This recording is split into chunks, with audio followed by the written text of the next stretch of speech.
Middle Ages. Do you know what a knight did after killing his closest friend? He would sit by the body and cry like a baby. And then, as if it wasn't the same person who had just been crying, he would go and eat his meal. Yes, you heard that right. And now I'm going to tell you a truth you've never heard in any history book before. The strongest men cried like children, and they made a matter of pride out of it. Close your eyes. Now imagine yourself on a cold January morning in the year 1187. You are standing in front of the walls of Jerusalem. In your hand, a heavy sword. On your body, the smell of sweat and blood. The knight next to you, a large-built man who has killed dozens of enemies in battle, suddenly bursts into tears.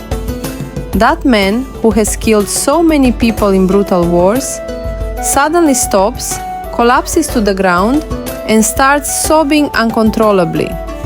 Shocked? You shouldn't be, because in the Middle Ages, this was an ordinary sight. Today, I'm not going to tell you the history of kings and wars, but the history of tears, fears, and the most intimate emotions. Because there is a truth history books don't tell you. The most powerful warriors of the Middle Ages cried like babies, and they never found it shameful. Get ready, because on this journey, we will discover the fragile humanity beneath the armor, the tear stains hidden in the pages of chroniclers, and perhaps the most misunderstood definition of masculinity in history. The year is 1147, the beginning of the Second Crusade. The French chronicler Odo of Deuil, while describing the army of King Louis VII, writes this: "When our king embraced the cross, he wept so much that his tears soaked the breast of his armor. The barons and knights around him wept with him, so that nothing could be heard in the church except the flood of tears." Stop for a second and think. These are men going to war. Men wearing armor weighing tons, wielding swords, mercilessly cutting off the heads of their enemies.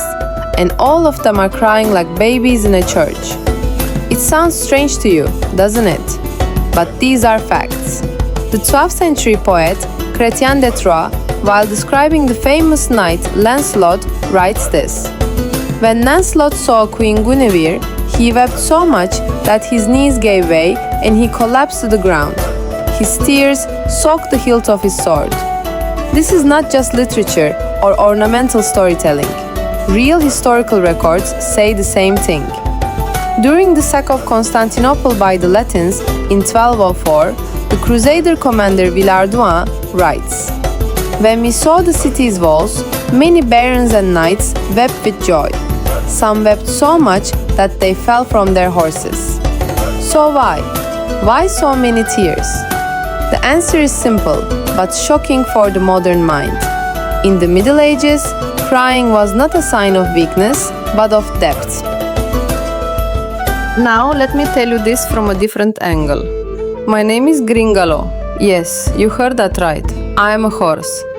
More precisely, I am the war horse of Sir William de Braose. The year is 1215, England, the Barons' Rebellion. My master William is fighting against King John. I have carried him through dozens of battles. But what I saw today? We are on the battlefield. On the opposing side is William's childhood friend, Sir Henry, fighting for the king. Do you know what happened when the two men met? They didn't draw their swords. Both got off their horses and embraced each other, crying. With their tears, they soaked each other's armor. Then they mounted their horses again and tried to kill each other. I'm just a horse, but I understand this much. Humans are truly difficult to understand, excessively complex creatures. They can both kill and cry at the same time. And this is not their weakness, but their human emotions. A knight who has cut off the heads of dozens of men can also cry. My master William that day killed his childhood friend Henry without a moment's hesitation. And then he cried over his body for an hour. And then, as if nothing had happened, as if he hadn't just killed his friend and cried over his corpse, he went and ate his meal. Strange, maybe, but that was the Middle Ages. Now let me tell you something no one talks about. In the Middle Age, the Church used tears as a weapon. The 11th century bishop and chronicler Thietmar of Merseburg writes in his diary, "If a man does not weep for his sins, he will go to hell." Tears are considered the baptism of the soul. The Church didn't just allow men to cry, it ordered them to cry. In sermons, priests deliberately tried to make the congregation cry. The most successful preacher was the one who drew the most tears. But there was also a dark side. In 1198, the French monk Jacques de Vitry tells this: "A priest told the story of a baby drowning in order to make the congregation cry. Everyone began to weep, but later it was discovered that the priest had made the story up. There was no baby." Tear manipulation was one of the most powerful weapons of the Middle Ages. And the most brutal part, fake tears. Yes, you heard that right. Some pilgrims rubbed onions into their eyes to make it look like they were crying. Because a crying pilgrim was considered holy and received more donations. In 1220, a note in the records of Canterbury Cathedral states, "A pilgrim named John was caught producing fake tears using onions and was expelled from the church." Isn't humanity the same in every age? It has the capacity to do anything for its interests. Just like today, it was the same in the Middle Ages. Humans always find a way. Now let me tell you the story of a butcher, Thomas. The year is 1243, London. Thomas' shop is by the bridge. Every morning he wakes up at 5 a.m., goes first to the chickens he raises, watches them for a while, then catches and slaughters them one by one. After that, he sells their meat. But Thomas has a secret. Every Sunday, he goes to church and quietly sheds tears while listening to the crucifixion of Jesus. No one notices. Or maybe they do, but they don't care, because everyone is crying. Thomas's wife, Margaret, died in childbirth last year. Thomas cried so much while her body was being washed that the neighbors grew worried. But no one said, "Men don't cry." On the contrary, the neighbors joined him and they all cried together. A note from 13th century London court records, Thomas the butcher did not open his shop for 3 days after his wife's death. He stayed at home and cried. His guild considered this normal. Crying was not only accepted, it was expected. But the most interesting detail is this. Medieval people organized crying rituals for certain occasions. Wailing women, professional mourners, cried at funerals for money. But not only women, there were also male mourners. In 1289, at a funeral in the city of York, paid mourners were even recorded in court documents for making excessive noise. Sometimes comical, sometimes terrifying, sometimes exaggerated. This is humanity. History is full of absurd deaths, but those involving tears, those are a category of their own. 1. King Henry I's son, William. The year is 1120, the White Ship disaster. Prince William and 300 others are returning to England when their ship sinks. The chronicler William of Malmesbury writes, "When King Henry heard of his son's death, he wept so much that his eyes became swollen from crying, and he finally collapsed where he stood, unable to endure any longer. After that, no one ever saw King Henry laugh again." Henry truly never laughed again. Historians call this 26 years of grief. The man cried until he died. 2. Knight Ulrich von Liechtenstein. The most absurd crying story of the 13th century. Ulrich participates in tournaments for the woman he loves, but the woman rejects him. Do you know what Ulrich does? He cuts off his own finger and sends it to the woman, saying, "My finger soaked in my tears." The woman is shocked, looks at Ulrich with a strange expression, but still refuses him.